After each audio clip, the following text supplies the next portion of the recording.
सुबह का वक्त था। सब लोग डाइनिंग टेबल पर बैठे हुए थे। बृजमोहन जी भी अब समझ गए थे कि रणवीर ओबेरॉय बिना वजह का किसी को भी नुकसान नहीं पहुंचाता है।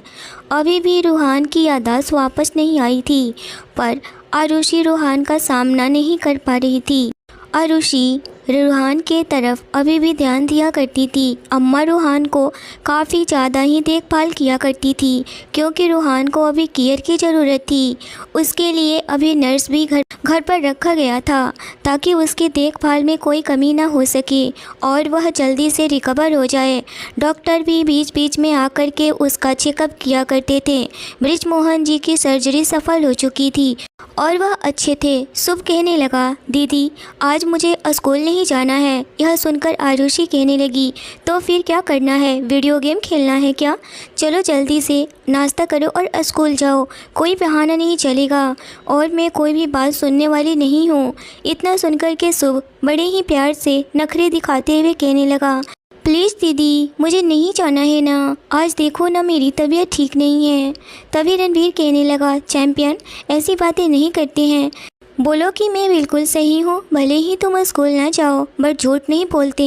यह सब बहाने मत बनाओ। चलो ठीक है, कोई नहीं, हम लोग कहीं घूमने चलते हैं। घूमने के नाम पर रूहान कहने लगा, तो फिर पक्का मैं भी चलूँगा।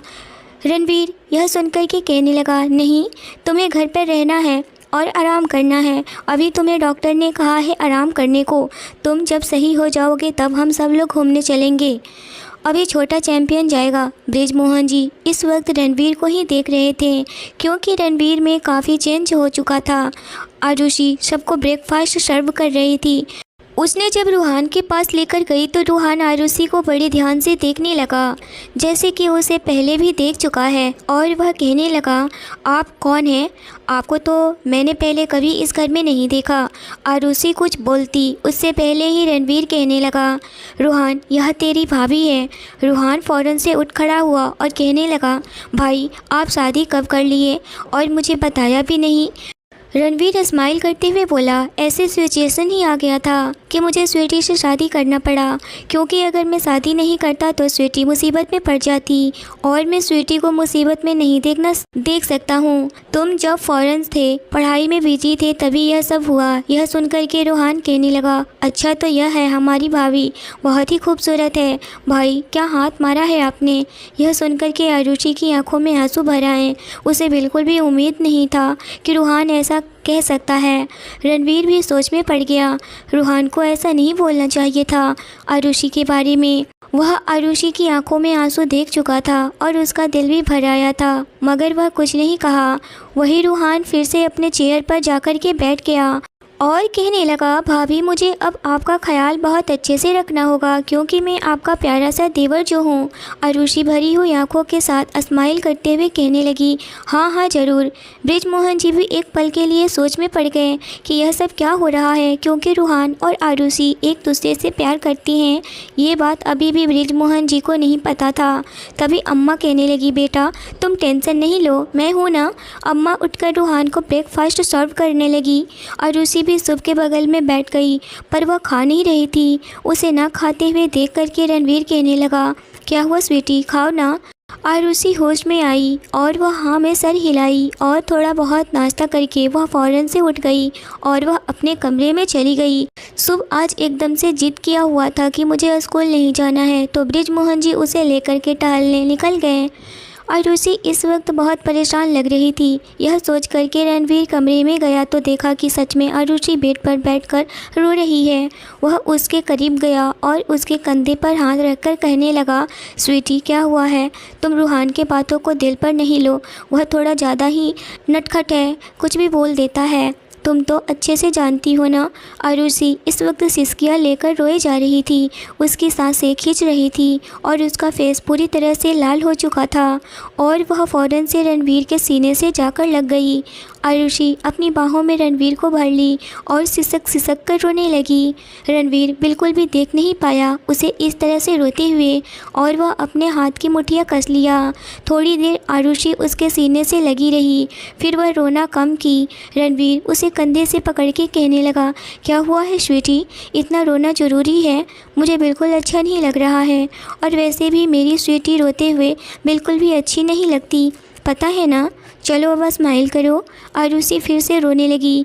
यह देख कर के रणवीर अपने आप को रोक नहीं पाया और उसे अपने सीने से लगा लिया और कहने लगा, जाना, इतना रोना किस बात के लिए? हाँ, रणवीर इस 10 दिनों में इतना प्यार आरुषि को दिया कि वह रूहान को बोलने लगी थी, पर उसके दिमाग में रूहान अभी भी जिंदा था और वह उसका पहला प्यार जो था, और अब उसके आंखों के सामने उसके खुद के घर में ही रहता था, जिस वजह से आरुषि अनकंफर्टेबल फील कर रही थी। भले ही रूहान की याददाश्त ख़त्म हो चुकी थी, मगर आरुषि को तो अच्छे से याद था रूहान के साथ एक एक पल बिताया हुआ था। वह कैसे उसको झुठला सकती थी? वह सोच रही थी कि काश मेरी भी रूहान के जैसे ही सारी यादें मिट जाए तो कितना अच्छा होता, पर वह चाहकर भी ऐसा नहीं कर पाती थी। रणवीर के गले लगे हुए कहने लगी, मैं रूहान को भूल नहीं पा रही हूँ, क्योंकि वह हमेशा मेरी आंखों के सामने है। भले ही रूहान की याददाश्त खोने की वजह से मैं उसे याद नहीं हूँ, मगर मुझे तो उसकी हर एक बात याद है ना। मुझे प्रॉब्लम होती है, मुझे अनकंफर्टेबल सा फील होता है, मुझे समझ नहीं आता है मैं क्या करूँ। मैं नहीं भूल पाती हूँ रूहान को। यह सुनकर के रणवीर अपनी नज़रें आरुषि की तरफ किया और कहने लगा, स्वीटी, इसमें तुम्हारी भी कोई गलती नहीं है और ना ही रूहान की कोई गलती है। यह तो होना लिखा था ना, इसमें किसी की भी गलती नहीं है। और अब रूहान को कुछ भी याद नहीं है तो तुम उसे याद दिला सकती हो ना। इतना सुनकर आरुषि कहने लगी, मैं कैसे याद दिला सकती हूँ? मैंने बहुत कोशिश की, मगर रूहान को कुछ भी याद नहीं आ रहा है। मुझे जो भी करना था मैंने करके देख चुकी, मैं रूहान को सब कुछ बता भी चुकी, फिर भी रूहान। इतना कहते हुए रुक गई। रणवीर उसके करीब गया और उसका हाथ पकड़ के कहने लगा, एक बार कोशिश करने में क्या जाता है जाना। इसी वजह से तो मैंने जानबूझकर सबके सामने रूहान से कहा तुम्हारी भाभी है, वरना मैं आज तक तो यह भी नहीं बताया था कि तुम हो कौन और इस घर में किस हक से रह रही हो। अगर रूहान मुझसे पूछता भी था कि यह कौन है तो मैं कह दिया कि यह कुछ दिनों के लिए आई है रहने के लिए, पर मैंने सच्चाई नहीं बताई थी क्योंकि कहीं रूहान को कोई तकलीफ़ ना हो। पर मुझे तो ऐसा लग रहा है कि वह कहीं। तभी जय आया और कहने लगा, रणवीर, तुम जो सोच रहे हो वह बिल्कुल गलत है। रूहान की याददाश्त सच में गई हुई है, वह नाटक बिल्कुल भी नहीं कर रहा है। यह सुनकर के रणवीर को अंदर से बहुत ज़्यादा ही तसल्ली हुई, क्योंकि वह आरुषि को खोना नहीं चाहता था। पर आरुषि इन सब चीज़ों से निकल नहीं पा रही थी। रणवीर फ़ौरन से सोचा और बोला, जय, क्यों ना आरुषि को यहाँ से दूसरी जगह रखा जाए। और वह फ़ौरन से आरुषि के करीब गया और कहने लगा, स्वीटी, जब तुम्हें इतनी प्रॉब्लम हो रही है रूहान के साथ इस घर में रहने में, तो फिर हम मेरे फार्म हाउस चले। शायद तुम इतना गिल्टी फील भी ना करो और अनकंफर्टेबल भी फील ना करो, तुम्हें अच्छा फील होगा। आरुषि तो यह चाहती ही थी कि वह अपने घर चली जाए और रणवीर से यह कहने वाली थी, मगर रणवीर उसका हस्बैंड था, वह तो अपने हस्बैंड के घर ही रहती। रणवीर की यह बात सुनकर के आरुषि कहने लगी, तो क्यों ना मैं अपने घर चली जाऊं। यह सुनकर के रणवीर कहने लगा, नहीं स्वीटी, वह घर तुम्हारे डैड का है और तुम्हारे डैड वहाँ नहीं रहेंगे। मैं तुम्हारे डैड के लिए एक अलग सा घर लिया हूँ, या फिर मैं चाहूँगा कि बृजमोहन जी यहीं रहें और तुम वहाँ रहोगी। अच्छा नहीं है ना? लोग बातें बनाएंगे। तुम तो अच्छे से जानती हो ना कि हमारा रिश्ता पब्लिकली कितने लोगों के बीच में हाईलाइट है, तो फिर तुम ऐसे रहोगी तो अच्छा नहीं लगेगा ना। जाना, तो तुम फार्म हाउस में शिफ्ट हो जाओ, मैं भी वहीं पर रहूँगा और यहाँ पर बस कभी कभी आता रहूँगा। मैं तुम्हें अकेले नहीं छोड़ सकता हूँ। इतना कह कर के जय से कहने लगा, जय, मेरा सामान फार्म हाउस में शिफ्ट कर दो। यह सुनकर के जय कहने लगा, ठीक है, मैं चलता हूँ, तुम भाभी का ख्याल रखना। इतना कहकर जय भी वहाँ से चला गया। रणवीर आरुषि का हाथ पकड़े हुए उसके बालों को सहलाने लगा और उसके चेहरे पर आए हुए बाल को कान के पीछे किया और उसके ब्लू आंखों में देखते हुए कहने लगा, स्वीटी, तुम बिल्कुल भी टेंशन नहीं लो, सब कुछ ठीक हो जाएगा। अगर तुम्हें रूहान के साथ रहना है तो तुम रह सकती हो, मैं तुम्हें बिल्कुल भी नहीं रोकने वाला हूँ। मैं तो रूहान का एक्सीडेंट के बारे में सुना और मैं यह जाना कि तुम रूहान की ही गर्लफ्रेंड हो, तो मैं उसी टाइम ही अपना मन बदल लिया था कि मैं रूहान की अमानत को रूहान के हवाले कर दूंगा। मगर फिर रूहान की ऐसी हालत हो गई कि मैं कुछ भी नहीं कर पा रहा हूँ। इसमें अब मेरा कोई भी बस नहीं चलने वाला है। अब तुम जो चाहोगी वही होगा। आरुषि रणवीर का हाथ थाम के कहने लगी, अब आप मुझसे पीछा छुड़ाना चाहते हैं, ऐसा क्यों? और वह यह बात रणवीर की आंखों में देखते हुए कह रही थी, क्योंकि रणवीर ने उसकी इतनी केयर और प्यार जताया कि रणवीर के लिए आरुषि के दिल में जगह बन गई। वह कहीं ना कहीं रणवीर को चाहने लगी थी, रणवीर को पसंद करने लगी थी, क्योंकि रणवीर उसके लिए बदलने को तैयार था और सब कुछ छोड़ने को भी तैयार था। और रणवीर में काफ़ी बदलाव आ भी चुका था और वह सिर्फ़ और सिर्फ आरुषि के लिए था। आरुषि कहने लगी, मैं जो भी पूछूं आज आपसे, आप सच सच बताओगे ना? यह सुनकर के रणवीर उसकी ब्लू आंखों में बड़ी ही गौर से देखने लगा कि आज आरुषि इतना हक जता के मुझसे कुछ पूछना चाहती है। वह फ़ौरन से कहा, हाँ क्या पूछना है स्वीटी, पूछो ना जो पूछना है, मैं सब चीज़ बताने के लिए तैयार हूँ। इतना सुनकर के आरुषि कहने लगी, उस लड़की का क्या हुआ जिस लड़की को आपने फांसी की सज़ा देने वाले थे? यह बात सुनकर के रणवीर की ब्राउन आंखें पूरी तरह से गुस्से में आ गई। वह पुरानी बातों को याद नहीं करना चाहता था, मगर आरुषि कहाँ चैन से बैठने वाली थी। वह पुरानी बातों को क्लियर किए बिना इस रिश्ते की शुरुआत भी नहीं करना चाहती थी। और रणवीर सोचने लगा, अगर मैं सब कुछ क्लियर नहीं करूँगा तो आरुषि को मैं बहुत गलत लगूँगा। जिस वजह से रणवीर कहने लगा, तुम चलो मेरे साथ, मैं सब कुछ तुम्हें दिखाता हूँ, सब कुछ तुम्हें पता चल जाएगा। वह आरुषि का सामान अम्मा को बोल दिया पैक करने के लिए और आरुषि को अपनी गाड़ी में बिठाया और लेकर चला गया। वहीं जहां आरुषि उस रात उस बंगलो में गई हुई थी, जिस बंगलो में आरुषि की आंखें देखकर रणवीर उसका दीवाना हो गया था, आज उसे अपनी पत्नी बना भी लिया था। वह जगह को देख कर के आरुषि हैरान और फटी आंखों से देख रही थी और वह डर भी रही थी। रणवीर आरुषि से आगे चल रहा था, आरुषि उसके पीछे थी, मगर वह रुक रुक कर चल रही थी। उसे डर बहुत लग रहा था। रणवीर उसे डरता हुआ देखकर कहने लगा, स्वीटी डरो नहीं, मैं हूँ ना। और वह आरुषि का हाथ थाम लिया और कहने लगा, चलो आओ। अब वह अंदर लेकर गया तो आरुषि देखती है कि बहुत सारे लोग वहाँ पर बैठे हुए हैं और वह सारे लोग कुछ न कुछ काम में लगे हुए हैं। और वह कोई काम ऐसे वैसे नहीं, बल्कि वहाँ पर कपड़ों की बुनाई का काम चल रहा था, जो कि सारे लोग लगे पड़े थे। आरुषि अपनी फटी हुई निगाहों से चारों तरफ देखे जा रही थी। रणवीर को देखकर सारे लोग अपना अपना सर झुकाने लगे और कहने लगे, क्या हाल है बॉस, आप सही तो हो ना? लोगों को रणवीर से इस तरह से बातें करते हुए देखकर आरुषि हैरान थी और पूरी तरह से चौंक सी गई थी कि लोग इस तरह से क्यों बातें कर रहे हैं, उन्हें तो डरना चाहिए ना। मगर उन्हें तो डर बिल्कुल भी नहीं लग रहा था। रणवीर स्माइल करते हुए बस आरुषि को ही देखे जा रहा था, क्योंकि आरुषि इस वक्त हैरान नज़रों से सब कुछ जानने की कोशिश कर रही थी, मगर वह चाहकर भी कुछ नहीं जान पा रही थी। तभी वह लड़की रास्ते में मिल गई और कहने लगी, क्या हाल है रणवीर, कैसी हो? रणवीर कहने लगा, ठीक हूँ सिस्टर, तुम बताओ कैसी हो? आरुषि उस लड़की को देख कर के हैरान थी और कहने लगी, तुम जिंदा हो? मगर तुम तो। रणवीर बस स्माइल किए जा रहा था, क्योंकि आरुषि इस वक्त कुछ भी समझ नहीं पा रही थी। वह समझने की कोशिश तो कर रही थी, मगर उसे कुछ भी समझ में नहीं आ रहा था। रणवीर सब समझ रहा था, अब आरुषि को परेशान करना नहीं चाहता था और वह आरुषि को अपने कैबिन में लेकर गया और जाते हुए सलोनी से बोला, सलोनी सिस्टर 2 कप कॉफ़ी भिजवा देना। सलोनी स्माइल करते हुए कहने लगी, okay my big bro. Ranveer Aarushi का हाथ पकड़े हुए उसे अपने चेयर पर बैठाया और कहने लगा, अब तुम्हें यह जानना है ना कि यह सब क्या है? तो सुनो, यह सब लोग वह है जो कि इनके घर वाले इन्हें धक्के मार करके अपने घर से, अपने जायदाद से, अपनी ज़िंदगी से निकाल चुके हैं।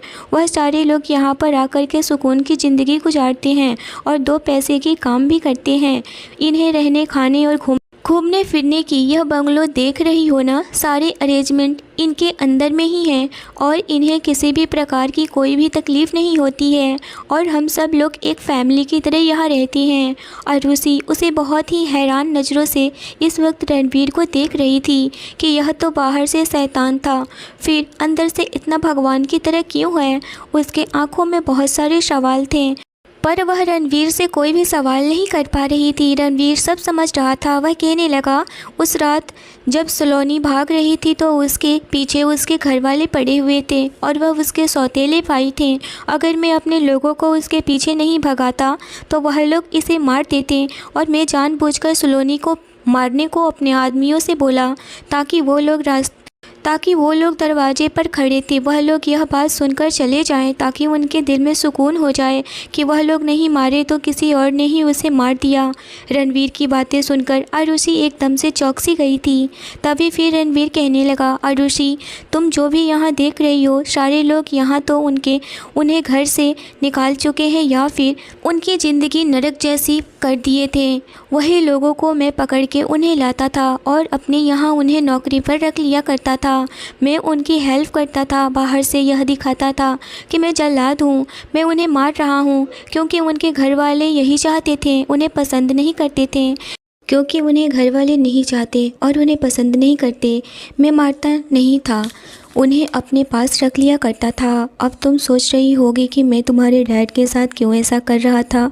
अगर मैं तुम्हारे डैड के साथ ऐसा नहीं करता तो मैं अपने कंपनी में उन्हें जॉब पर नहीं रखता, तो लोग उन्हें पीछे पड़े हुए थे और उनको जान से मार देते और मैं नहीं चाहता था कि इतने ईमानदार आदमी को कोई जान से मारे। इसी वजह से मैंने उन्हें अपनी कंपनी में जगह दिया। और तुम्हारे डैड जिस ऑफिस में काम करते थे वह पांडे एक नंबर का घटिया इंसान था।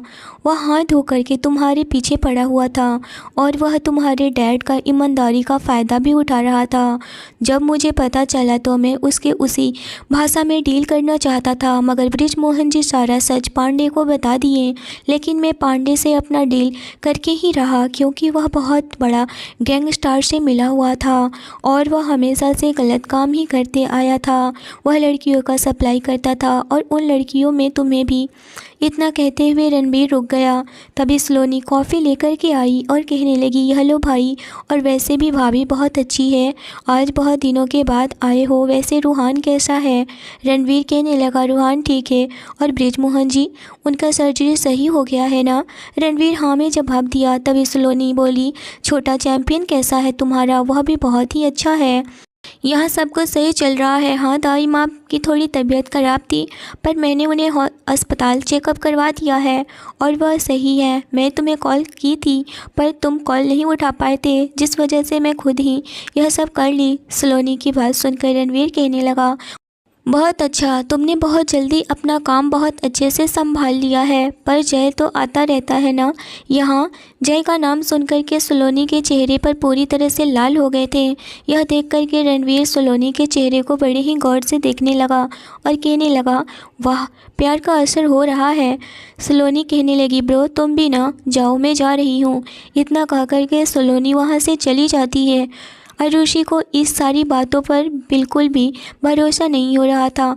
तभी अंदर से एक बूढ़े बुजुर्ग आए और आरुषि को देखकर कहने लगे, कैसी हो बेटा। वैसे रणवीर बेटा, बहुत ही सोड़ी कुड़ी लाए हो तुमने, कहाँ से ढूंढी है। रणवीर कहने लगा, बाबा मैं ढूंढा नहीं, बस मेरी किस्मत में थी तो मिल गई। तभी वह बाबा कहने लगे, बेटा तुमने बहुत अच्छा हमसफ़र ढूंढा है। यह लड़का लाखों में एक है, बहुत ही अच्छा नेक दिल है।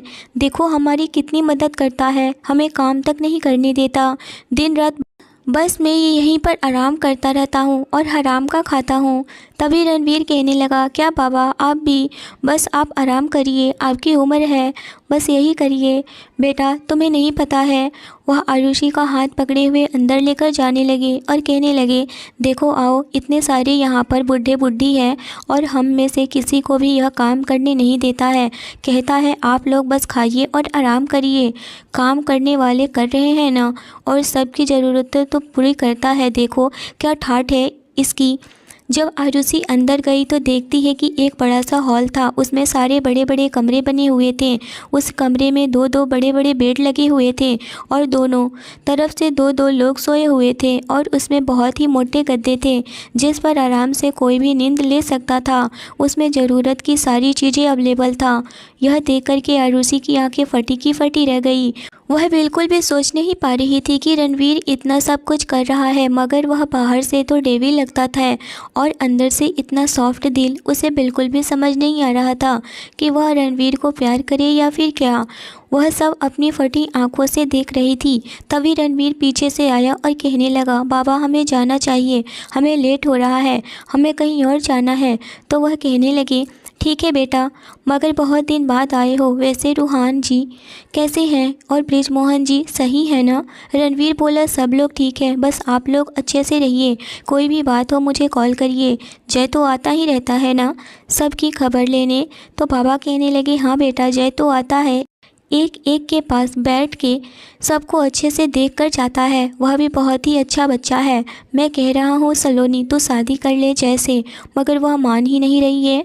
रणवीर स्माइल करते हुए कहने लगा, बाबा मान जाएंगे, दोनों अभी समझने में एक दूसरे को वक्त दे रहे हैं, उन दोनों को भी समय चाहिए ना। बाबा भी हंस पड़े। रणवीर बोला, ठीक है, अब मैं चलता हूँ।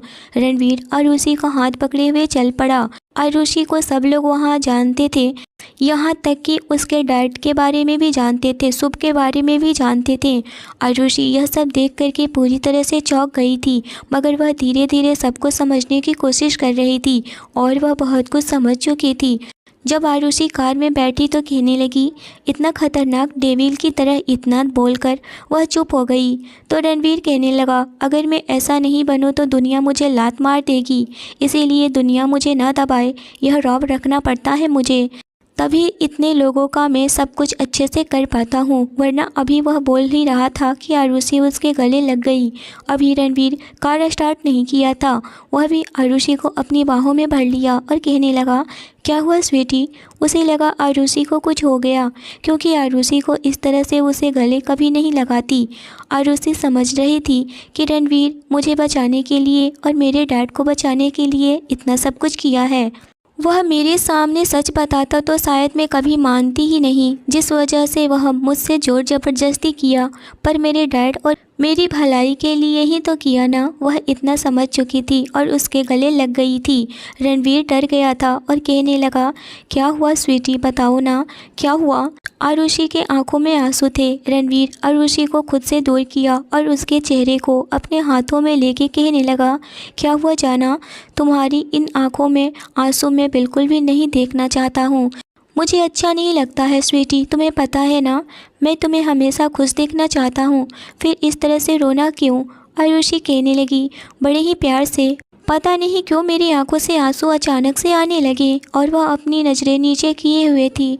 रणवीर उसके चेहरे की तरफ झुक कर के कहने लगा, अच्छा जी, अचानक से आंसू आने लगे, घर चले। अभी वह इतना कह ही रहा था कि आरुषि उसके माथे को किस कर ली।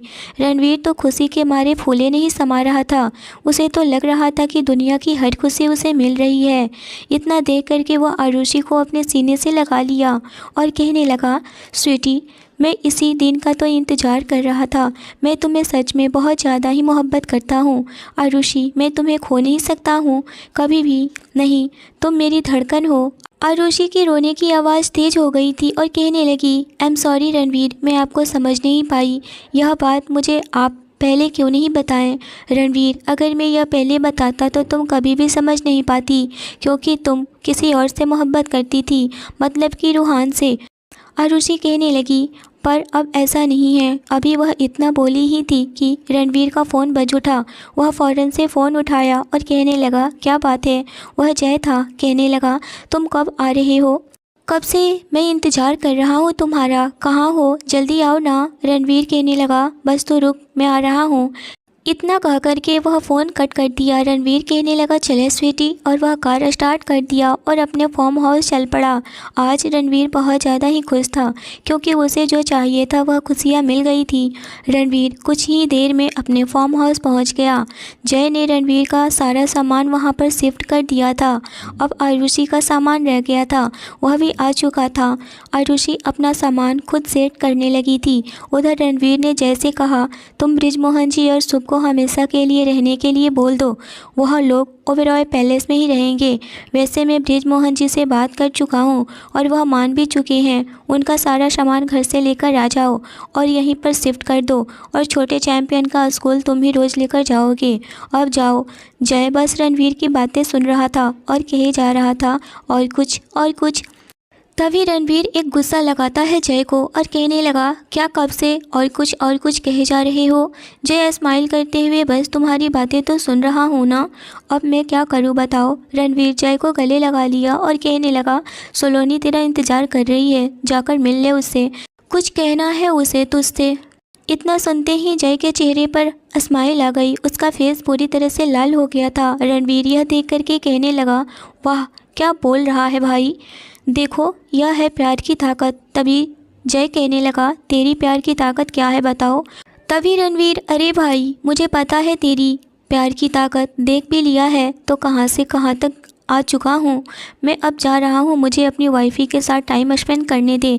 अभी इसमें टांग मत अड़ा, मुझे अभी 10 दिन की छुट्टी चाहिए क्योंकि मैं अपनी वाइफी के साथ अकेले में कुछ दिन टाइम स्पेंड करना चाहता हूँ। यह सुनकर के जय रणवीर की तरफ नजरें करके कहने लगा, वाह वाह वाह वाह क्या बात है, वाइफी मिली नहीं कि बस भाई को भूल जा। रणवीर स्माइल करते हुए, ऐसी बात नहीं है जय, तुम लोग तो मेरी जान हो। और इतना कहकर रणवीर के गले जय लग गया और कहने लगा, ठीक है ब्रो, मैं चलता हूँ, अपना ख्याल रखना और भाभी का भी। कोई भी बात हो मुझे कॉल करना, सब कुछ मैं देख लूँगा, तुम टेंशन मत ले, जितना दिन चाहे तू आराम कर। इतना कहकर वह गाड़ी में बैठता है और वहाँ से चला जाता है। सारे बॉडीगार्ड्स को वह हिदायत देकर गया था कि सही से देखभाल करना। इधर रणवीर कमरे में आया और देखा कि आरुषि अकेले सामान सेट कर रही है। वह आरुषि के पास गया और कहने लगा, स्वीटी सारा कुछ खुद से ही करना है क्या, यहाँ पर सर्वेंट भी हैं, उनसे भी कुछ करवा लो ना। आरुषि कहने लगी, जी नहीं, मैं अपना सारा काम खुद से करना चाहती हूँ, मैं नहीं चाहूँगी कि मेरा काम कोई और करे। रणवीर आरुषि को अपनी बाहों में ले लिया और कहने लगा, अच्छा जी, तो फिर मेरा काम कौन करेगा। हाँ, आरुषि के चेहरे पर एक स्माइल आ गई और आज रणवीर उसके चेहरे पर स्माइल पहली बार देखा था और उसके स्माइल में पूरी तरह से खो गया था। आरुषि आज हंसी थी और उसकी हंसी इतनी प्यारी थी कि रणवीर पूरी तरह से खुद को भूल गया था और कहने लगा, स्वीटी आज तुमने पहली बार मेरी लाइफ में खुशियाँ भर दी है, और वह पता है तुम्हें क्यों। आरुषि हैरान नज़रों से रणवीर की तरफ देखते हुए कहने लगी, क्यों, मैंने क्या किया है। रणवीर कहने लगा, क्योंकि इतनी महंगी स्माइल है तुम्हारी स्वीटी, मैं बता नहीं सकता हूँ। लाइफ में आज पहली बार मैंने तुम्हें हंसते हुए देखा है, आज मैं बहुत खुश हूँ। इतना कहकर वह अपनी बाहें फैलाकर रूम में चारों तरफ घूमने लगा और कहने लगा, मैं बहुत खुश हूँ स्वीटी, आज मैं बहुत खुश हूँ। दुनिया की मुझे हर चीज़ मिल गई है। अगर तुम मुझसे अभी गुस्सा भी हो जाओ ना, तो मैं भी तुम्हें मनाने के लिए हर वो काम करूँगा जिससे कि मैं तुम्हें मना लूँ और स्माइल करते देख सकूँ। आज तुमने वह खुशी दी है मुझे कि मैं बयान नहीं कर पा रहा हूँ। यह सुनकर के आरुषि खिलखिलाकर हंस पड़ी। यह देख कर के रणवीर और ज़्यादा ही खुश हो गया और कहने लगा, आरुषि मैं हमेशा चाहूँगा कि तुम ऐसे ही मुस्कुराती रहो, कभी भी तुम्हारे होठों से मुस्कान गायब ना हो, तो मेरी जान हो स्वीटी। इतना कहकर उसके माथे को किस कर लिया और अपने सीने से लगा लिया। आज आरुषि को भी रणवीर के करीब बहुत सुकून महसूस हो रहा था क्योंकि आज रणवीर के सारी सच्चाई जान चुकी थी। क्योंकि रणवीर जालिम नहीं था, डेविल नहीं था, वह तो बहुत अच्छा इंसान था, लोगों की बहुत हेल्प करता था। यह जानकर कि आरुषि अब रणवीर को खोना नहीं चाहती थी। उसे रणवीर के करीब बहुत सुकून महसूस होने लगा।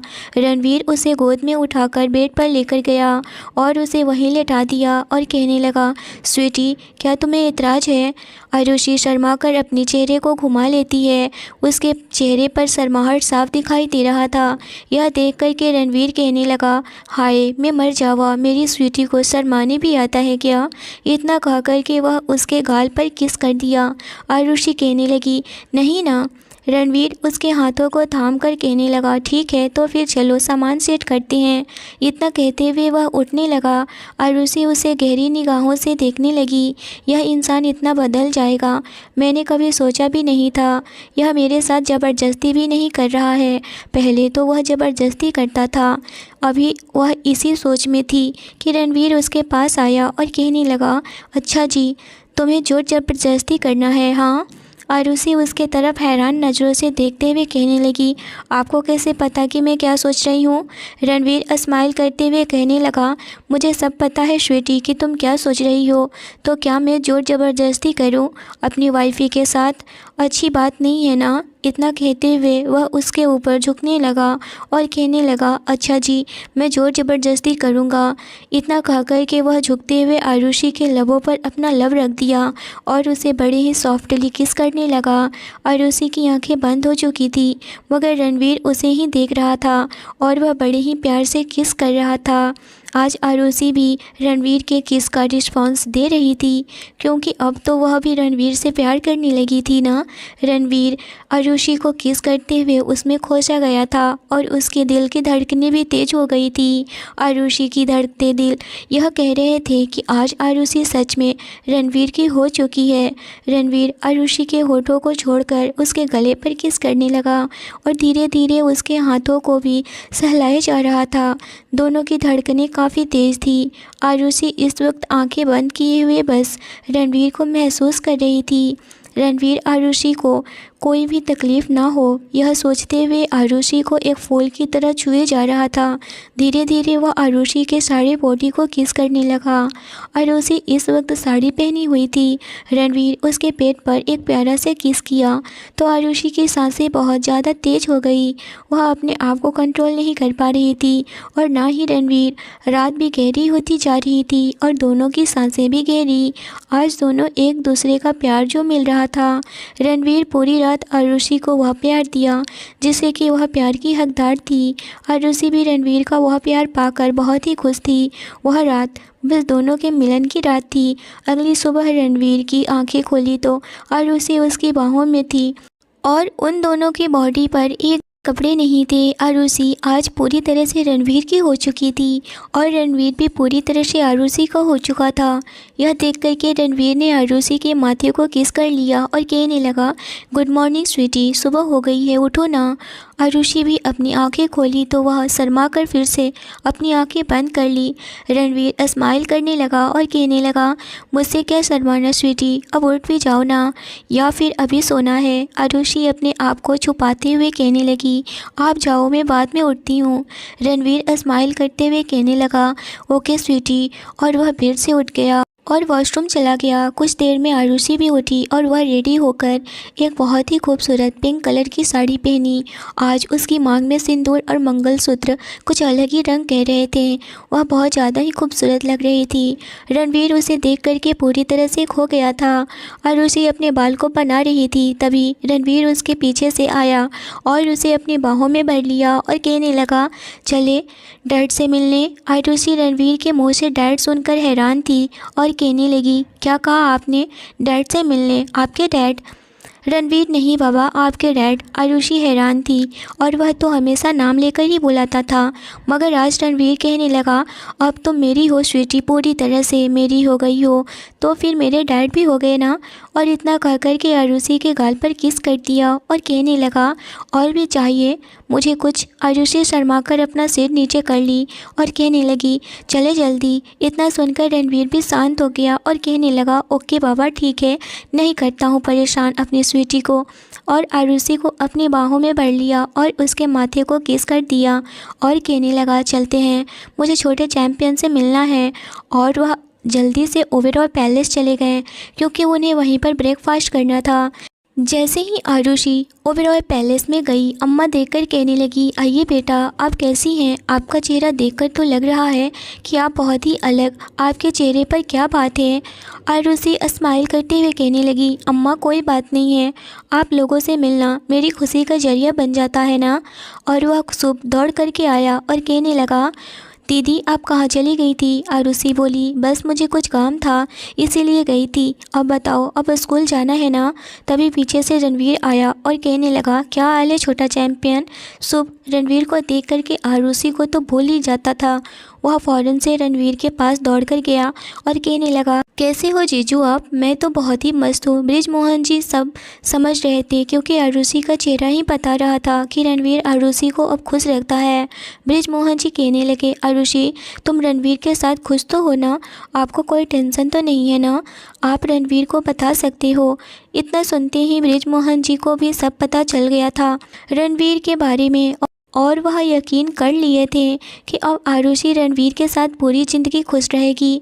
रूहान भी ठीक हो गया था, बट उसकी याददाश्त अभी वापस नहीं आया था, और ना ही आए तो ही अच्छा है क्योंकि अब आरुषि तो रणवीर की हो गई। उधर सनाया से रूहान मोहब्बत करने लगा था। वह एक दूसरे के साथ दोनों बहुत ज़्यादा ही टाइम स्पेंड करने लगे थे।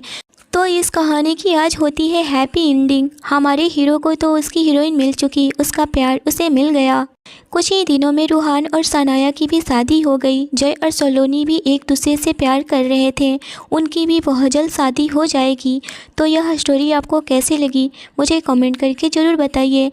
ऐसे ही इमोशनल रोमांटिक स्टोरी इस चैनल पर आती रहेगी। तो हमारे चैनल पर पहली बार आए हो तो इस चैनल को ज़रूर सब्सक्राइब करिए। कहानी अच्छी लगी हो तो लाइक ज़रूर करिए।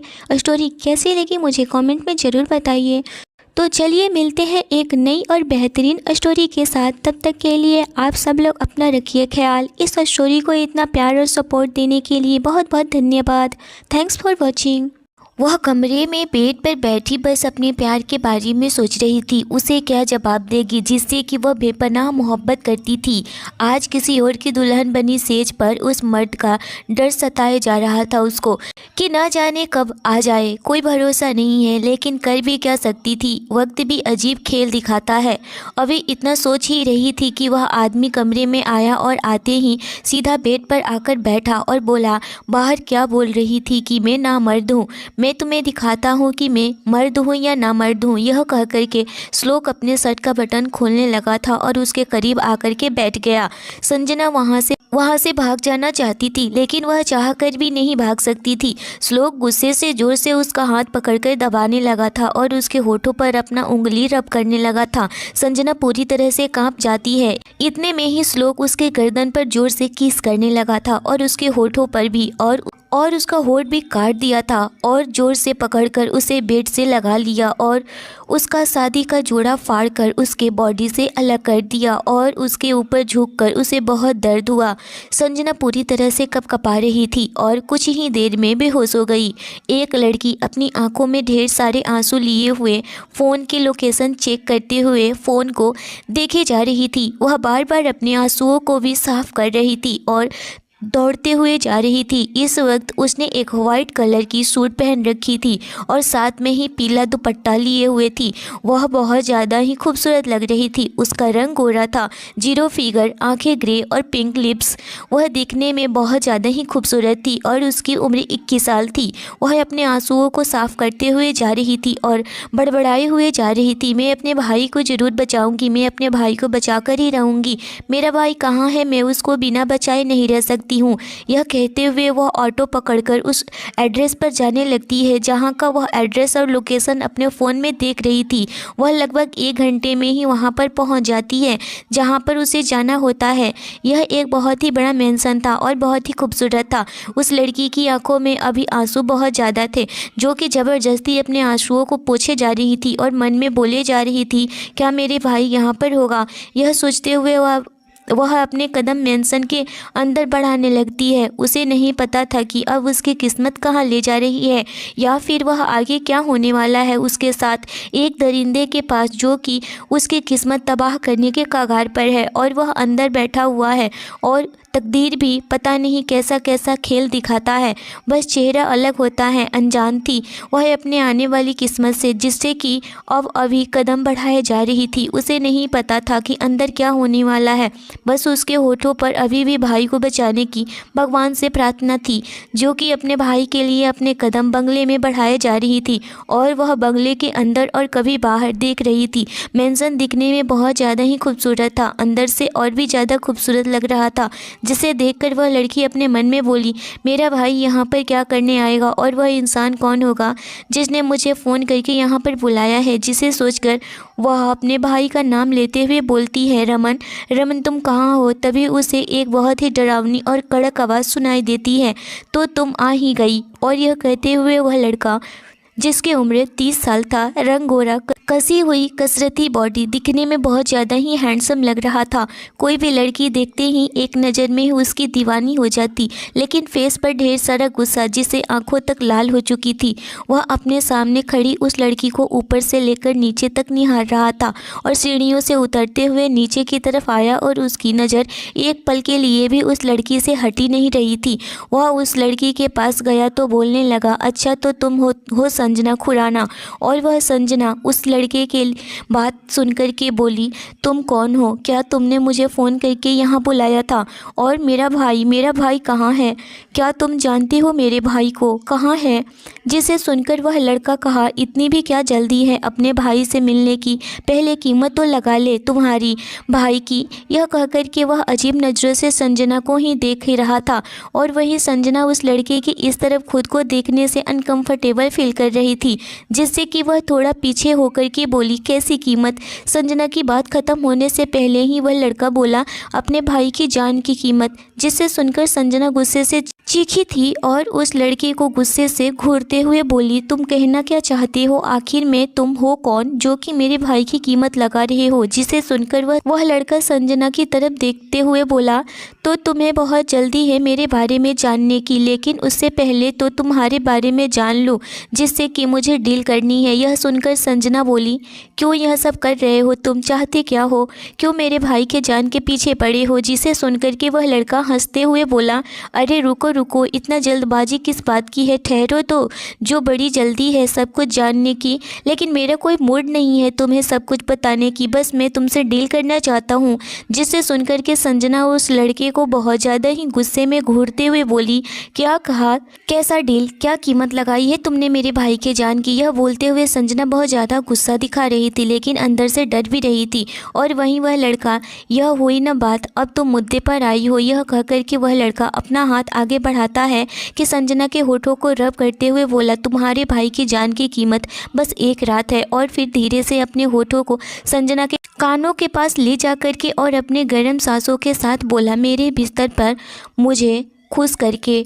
वहीं संजना यह सुनने की देर थी कि उससे पहले ही संजना गुस्से से उस लड़के को दूर से धक्का दे देती है और खींच के एक थप्पड़ मारते हुए बोली, हाउ डेयर यू, तुम्हारी हिम्मत कैसे हुई मुझसे ऐसी बातें करने की? यह कहते हुए संजना चीख पड़ती है और वहीं वह लड़का संजना के थप्पड़ मारने से उसका सर एक तरफ झुक गया था, क्योंकि उसे उम्मीद नहीं थी कि उसके सामने यह गंवार लड़की दिखने वाली उस पर हाथ उठा सकती है। जिसे कि वह लड़का गुस्से से बौखला गया था, उसकी आंखें गुस्से से और भी ज़्यादा लाल हो चुकी थी। और फिर वह अपनी आंखों से गुस्से से संजना की तरफ देखते हुए संजना की तरफ बढ़ा और एक झटके में ही अपना हाथ संजना के बालों पर अपनी पकड़ बना लिया था और उसके फेस को अपने फेस के करीब कर उसकी आंखों में गुस्से से घूरते हुए बोला, how dare you bloody idiot, तुम्हारी इतनी औकात कि तुम श्लोक प्रताप मेहरा पर हाथ उठाओगी? पता नहीं कितने लड़कों के साथ अपनी रातें गुजार चुकी हो, पता नहीं कितनों का बिस्तर गर्म कर चुकी हो।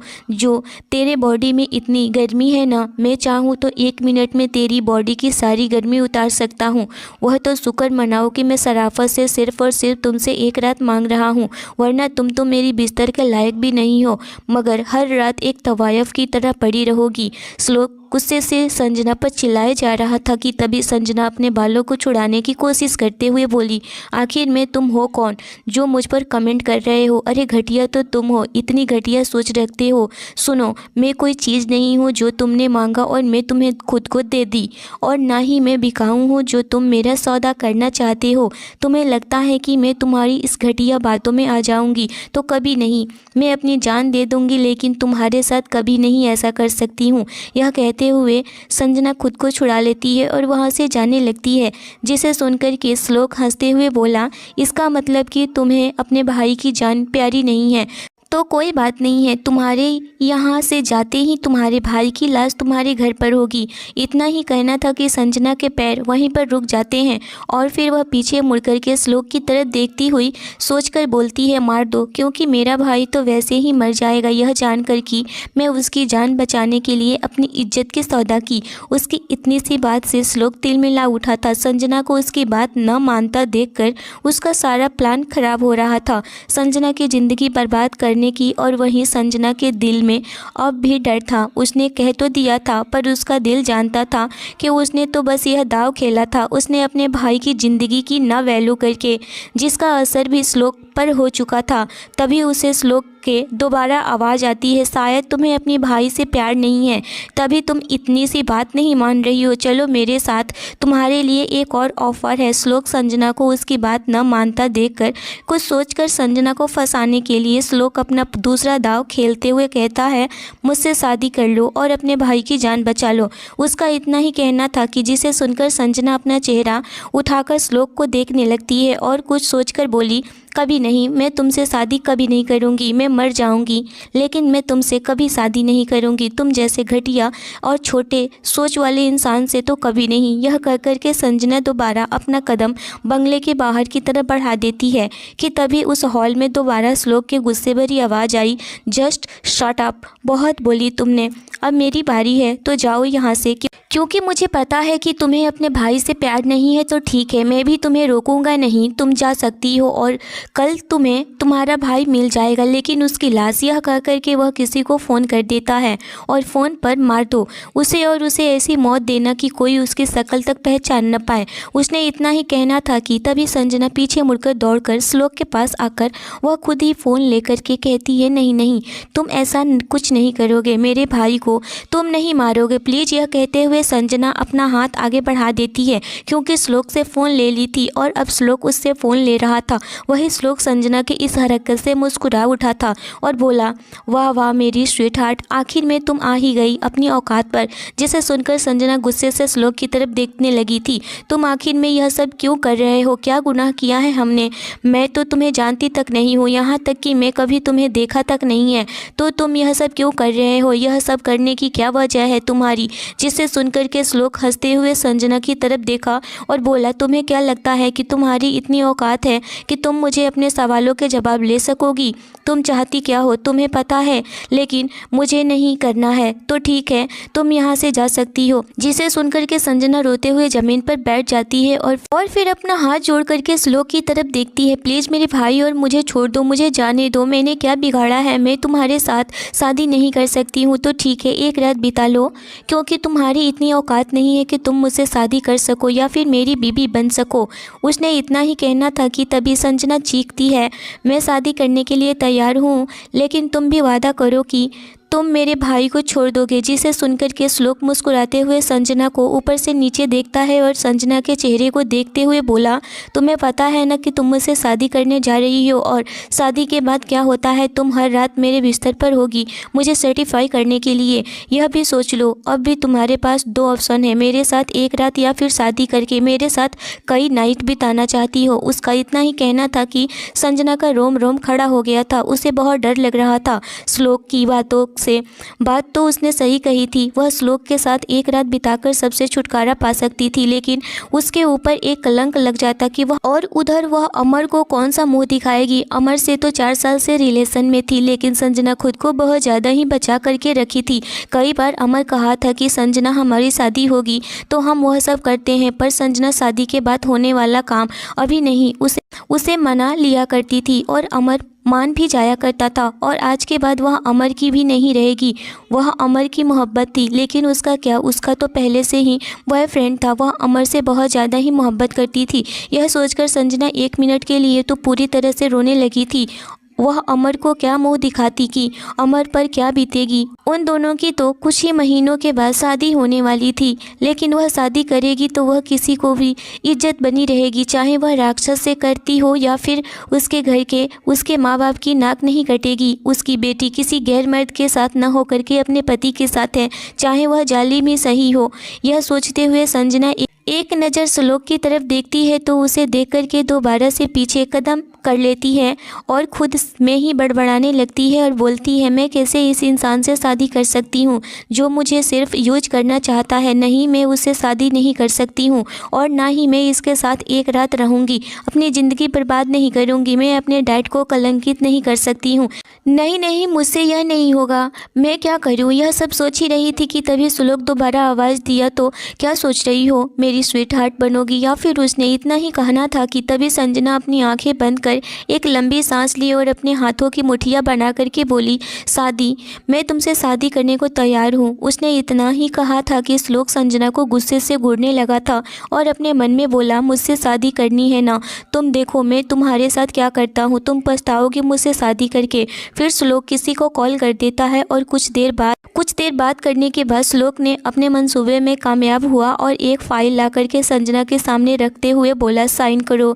जिसे देखकर संजना फाइल उठा ली। उसे खोलकर देखती है तो मैरिज सर्टिफिकेट देखकर संजना की आंखों में आंसू आ जाते हैं, जो कि उसके गालों से होते हुए सर्टिफिकेट पर गिरते हैं और फिर संजना अपने हाथों से उस पेपर पर साइन कर देती है।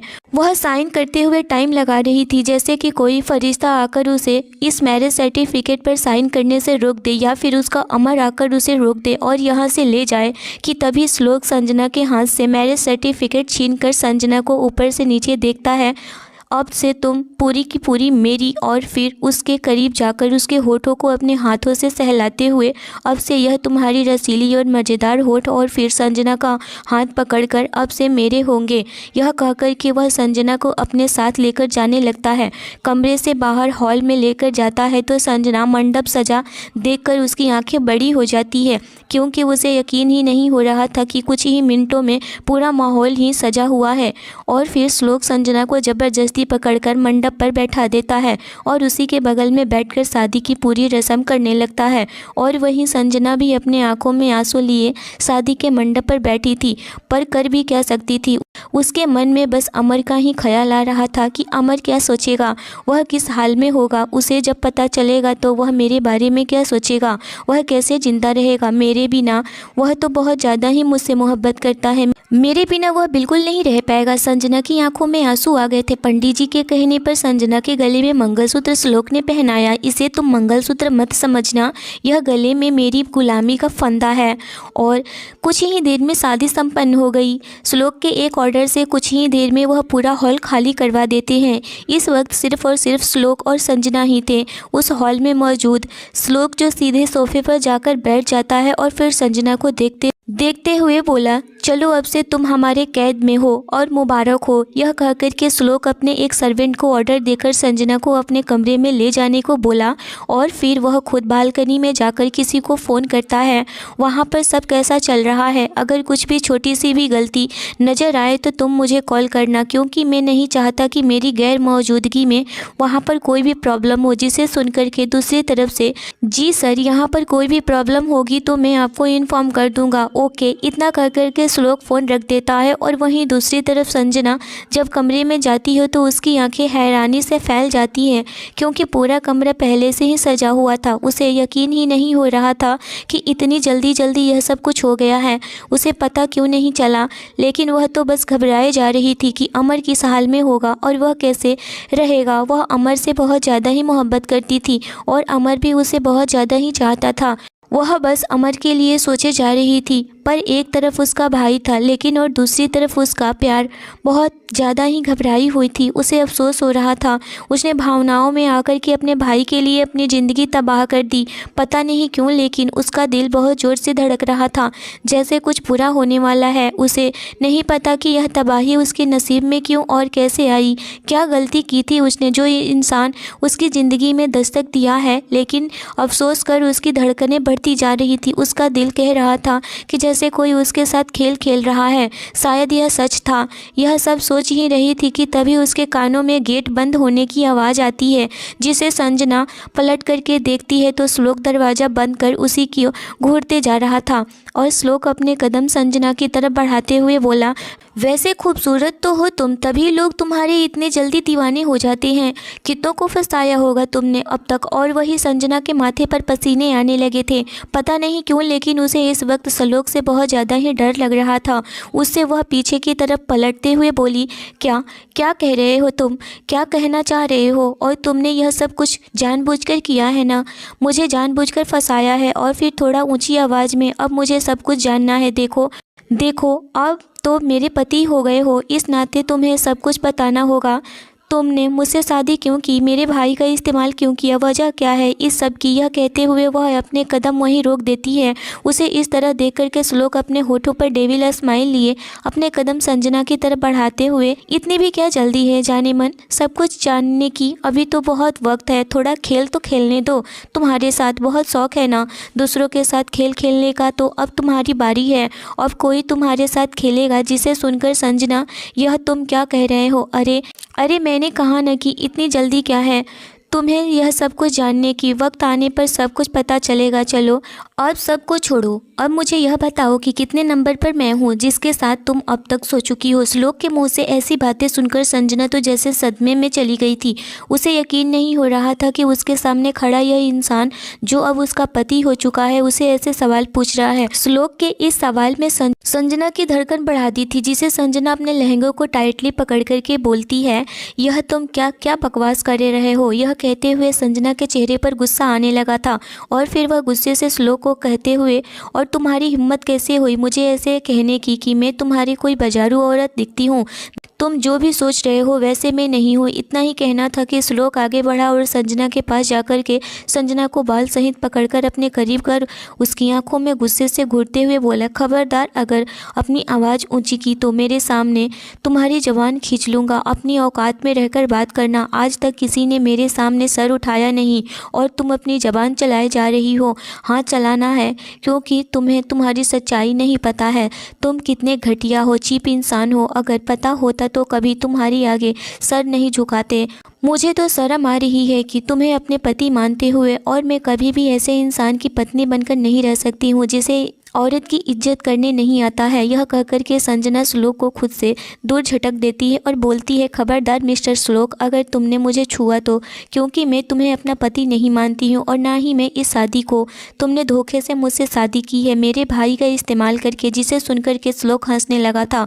उसकी हंसी इस वक्त किसी डेविल की तरह लग रही थी। हंसते हंसते अचानक ही उसकी आंखें लाल होने लगी थी और फिर वह गुस्से से एकदम से संजना के पास आकर उसकी आंखों में देखते हुए बोला, तुम्हें किसने कहा कि तुम मेरी बीवी हो? तुम सिर्फ मेरी नाम की बीवी हो। तुम्हारा मेरा कोई रिश्ता नहीं है।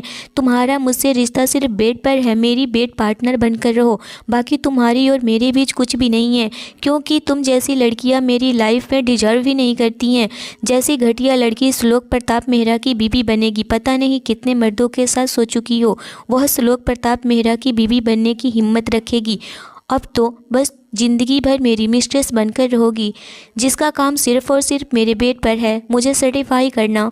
बाकी तुम्हारा मेरी ज़िंदगी में कोई वैल्यू नहीं है। जिसे सुनकर के संजना कांपते हाथों से उठती है और संजना की आंखों में गुस्से की जगह अब डर की जगह थी, क्योंकि श्लोक की बातें और आवाज़ ही ऐसी थी कि किसी की भी रूह काँप सकती है। जिसे संजना बगैर कुछ सोचे वहाँ से अब भागने का सोचती है कि तभी श्लोक संजना की ओर अपने करीब खींच लेता है और फिर उसके लहंगे के दुपट्टे को खींचकर हटा दिया और उसके पास गया। संजना अपने दोनों हाथों को आगे कर लेती है। यह देखकर श्लोक कहने लगा, इससे क्या होगा डियर, मैं तो वही करूँगा ना जो करना चाहता हूँ। संजना की आंखों में देखते हुए बोलता है, तुम सिर्फ और सिर्फ मेरी मिस्ट्रेस हो और कुछ नहीं हो।